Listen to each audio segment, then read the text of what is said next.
درود به شما فرزندان و نوادگانم در خانه پدری و در هر کجای جهان که هست.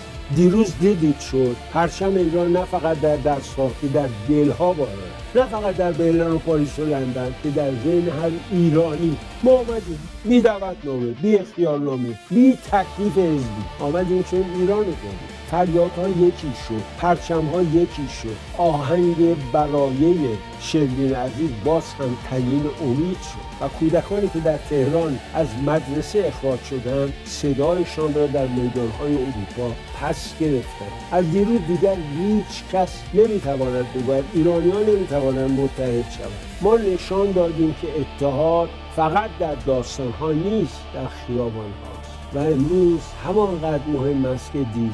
امروز نگذاریم شعله خاموش شود، امروز نگذاریم تفرقه دوباره سر بردارد. شعری میگفت دلا بسوز که سوز تو کارها بکند، نیاز نیمه شب و عشق بارها بکند. و این ملت بارها ثابت کرده از دل سوخته‌اش خورشید طلوع. فرزندان من، ما دیگران مردم دیروز نیست، ما مردم آینده ایم که خودش را باور کرد.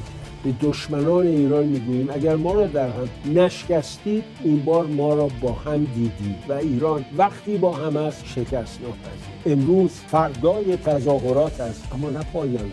نقطه آغاز دوباره شروع میکنیم. ایران در گذار در کنار فرزندانم در خانه پدری. قرار ما هر روز همینجا ساعت 7 بعد از ظهر ایران و ساعتهای مختلف جهان. بدرود. در راه تو که ارزشی دارد این جان ما،